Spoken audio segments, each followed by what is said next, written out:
tanpa persiapan kirane Pak D Sukimen nimbali kan maju. Nggih, menika badhe nyekar menapa, Dik Kukuh? Napa nggih? Bingung. Banyu langit. Kula nyuwun napa nggih? Nyuwun pelak neme mawon. Oh, nggih. Bawa nggih. Mendhet mijil pelak neme mawon. Menika Nggih tasih. dawahaken teng tembakangan mawon. Oh, nggih, nggih. Menika tasih kuliah wonten Jogja. Alhamdulillah Isi Jogja. tasih. Isi Jogja. Ya. Sekedar Oh, melih. nggih. Ya pengestune mawon. Nggih. Menika berpasangan dengan saya, Pak. Nggih? Wah, nggih. Cocok menika nggih, Pak, nggih. Seumuran kadose menika. Lah nggih. Padahal kono ora gagas blas. Sithik, Nggih, Pak. monggo. Nggih, monggo. Mas Kukuh.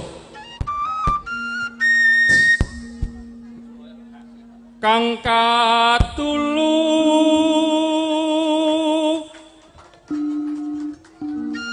reroncen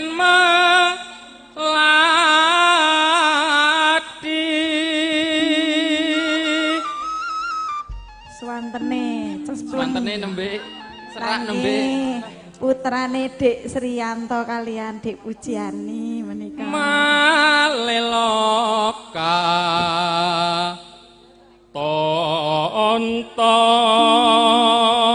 tonton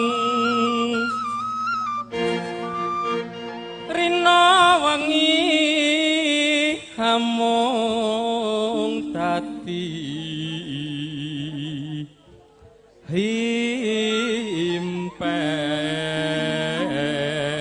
himpen pepuntone pantes iku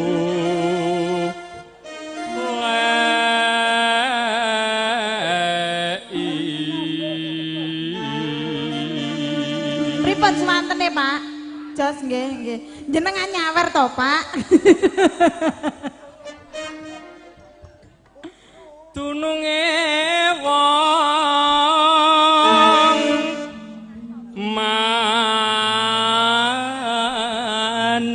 manis marai mboten saged tilem le Pak nek ngenten niki Pak ingkang mawe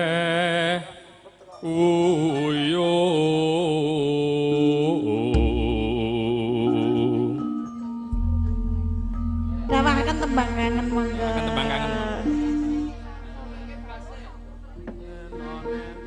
oh nggih kita speak dulu speaking dulu ya nggih kalian menika nyerantos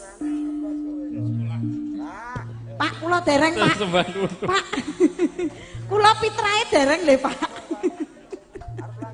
kula nggih tesih sekolah lho Pak menika Pak Langga mriyen mengke dawahaken teng Sragenan mawon. oh ngat menika berdua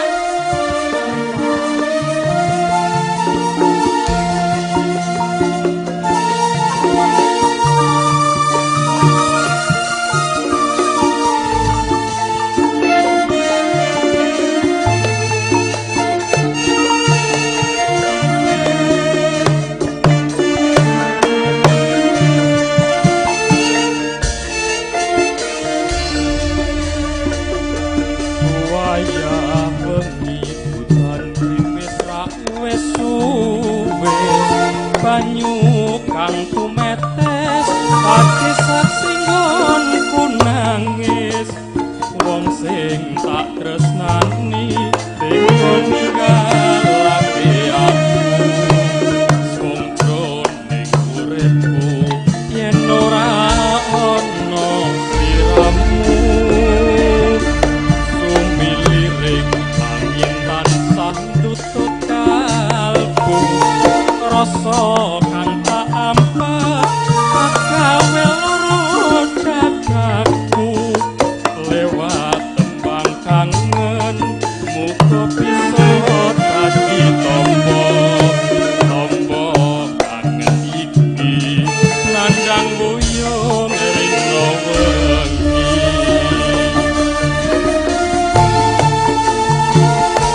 sliramu ora bisa ilang lewat tembang kangen aku titip tresno apa pancen sliramu wis ora krasa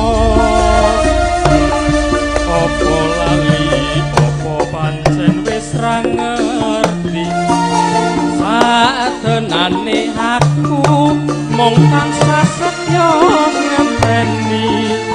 ngenteni baline indah manis esemu lewat tembang kangen iki wujud katresnanku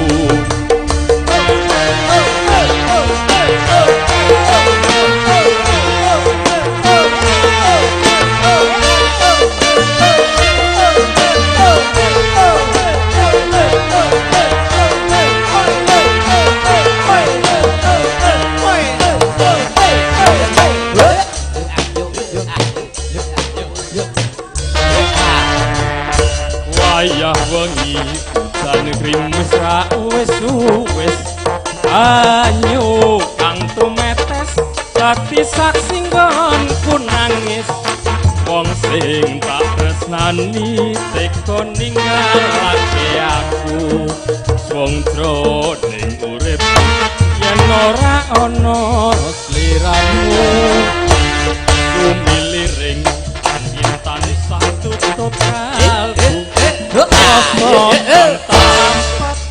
agawe loro dadaku lewat tembang kangen muga bisa dadi tombo kangen iki nandang uyung rina wengi